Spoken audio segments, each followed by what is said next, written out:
Welcome to the next episode of the VFR 800. Postman Pat's been and he's delivered us some goodies. So we've got a new ECU, got a new HISS immobiliser key system, new ignition, new key. I want to get all that put on the bike and see if that makes any difference, see if we've diagnosed it right and it was the ECU that was knackered, and in theory replacing with a new ECU and a new ignition HISS system, this thing should burst into life, as in the fuel injection system should power up. So I have got some plugs unplugged just while I do some further checks before I connect everything back up fully. Let's make a start on it and I hope you enjoy it. Don't forget to like and subscribe. Really appreciating the subscriptions that I'm getting at the minute on this channel. It's fantastic, so thank you very much, and I will strive to perfect everything I do, and we'll keep getting some bikes. That's the aim of the game, keep getting some bikes.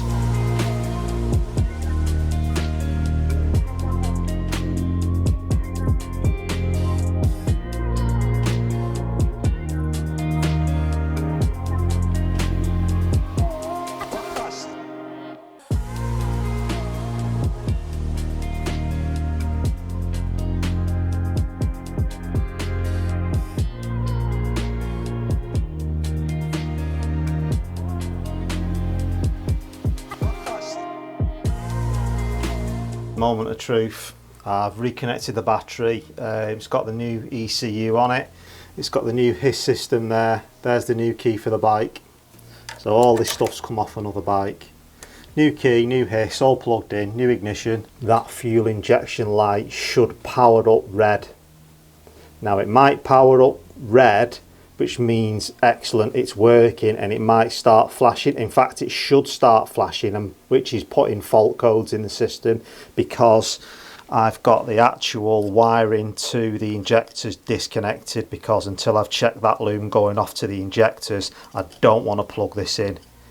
So whether the fuel pump will prime up or not, I don't know. So what we're looking for to confirm if this new ECU's fixed the bike is that fuel injection light should come on or should flash. Also, the immobiliser key light should light up green. It should then go straight back out again, which means this key is coded to this HISS system. You ready? Here we go. Crap.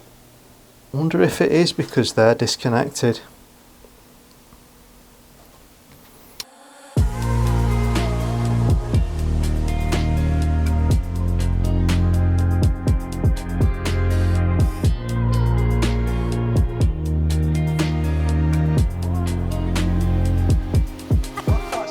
Right, I've built everything back up. I messed up before. The reason none of that was working was because this socket was unplugged. I've done a bit of research, and apparently this part of the loom which goes off into the fuel injection system and the sensors underneath, apparently the wiring can chafe on it and it can short out, and that's what backfeeds to the ECU and pops it basically. So I have had all the injection system off again. I've stripped it and I've inspected every single wire, and I've checked for continuity, etc., just to make sure that all these plugs are definitely in the right place, and they are. Everything's, I can't test and check any more than I already have, so all that is accurate, and back to the ECU is accurate. I've got no choice now. I'm going to have to plug this in and then we'll switch it on now and see what happens. So let's have a look. Right, one-handed, that's clipped in. Ready? 3, 2, 1. Okay. Well, fuel pump primed. Fuel pump primed, so the fuel injection system is working. The fuel cut-off relay is working, because it's just primed up for 3 seconds and switched off, which is what it's supposed to do. Still, that fuel injection light is not coming on. I wonder if the bulb's faulty. Just try it again. The benefit is the immobiliser's worked and the fuel pump's kicked in. Everything's working as it should, which it wasn't doing before with the old ECU system on it. I'm just going to hit the start button and see what happens. It's quite late at night now, it's like nearly 10 o'clock at night, so I don't want to upset my neighbours. So I'm just going to crank it and see if it will start. Obviously if it does, I'm only going to run it for a second, then switch it off. But I just wondering whether something stupid like the bulbs not working in the dashboard. Keep fingers crossed for us.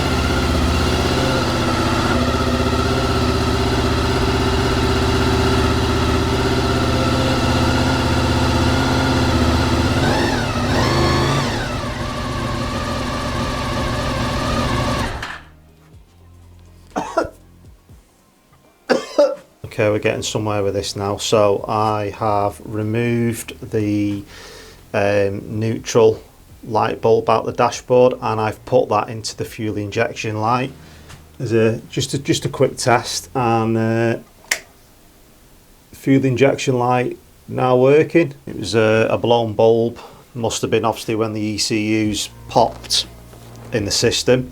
It's took the fuel injection bulb on the dash with it. The rev counter's not working, so we need to get that working next. Just give you an update on what else I've done. I've done a bit of tidying up, put the covers back on, routed all the cabling and cable tied, connected everything up where it needs to be, so that's all in place. Next job is I'm just going to give it a nice cleaning and get it all tidy, because this bike is going to be up for sale when we've finished with this project. Get the cover on the ECU, and then I'm going to clean the tailpiece, and I'm going to put the tailpiece on and connect all the bulbs up to make sure the indicators and the brake light etc works before that all goes on. Service on it, so we're going to be changing the fluids, oil filter. The brake fluid needs changing front and rear. It's the dual linked ABS system on this. Sorry, it's not the ABS system, it's the dual linked brakes, so the front and back are connected. So we're going to do a full bleed on this. I'll show you how to do that, change all the brake fluid. Then once all the fluids have been done and we've changed the coolant as well, providing everything's okay, we'll then move on to the next stage, which is going to be cleaning all this mess under here, all them chrome pipes. We're going to clean all them chrome pipes up, get everything nice and as tidy and as detailed as we can before the fairings go back on.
So got the clocks off the bike. I'm going to open the casing up and have a look at the clocks and the tachometer.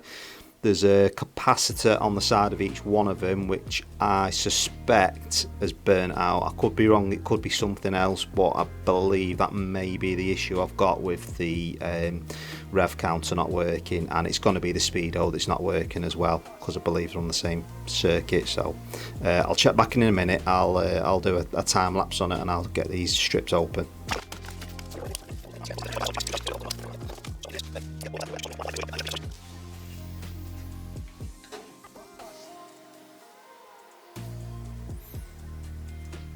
Doesn't look. Oh, it has burnt that. Let's just check that. Let me just.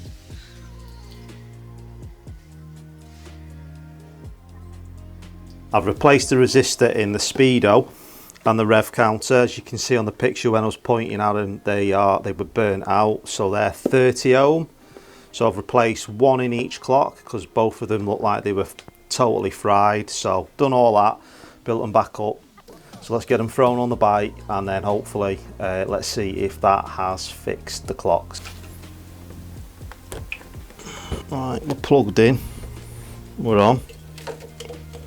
Let's get the doors open and then we'll fire it up.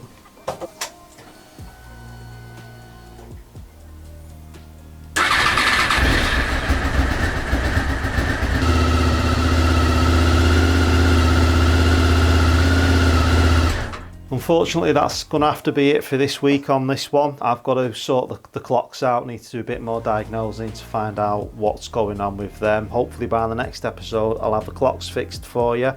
Master cylinder's leaking on the front brake, so I need to sort that out, and we'll get that done and dusted. And then hopefully we can get the fairings on it, get it all cleaned and serviced, and hopefully it'll all be done for the next one. So thanks very much for watching. Don't forget to like and subscribe, and I will see you soon.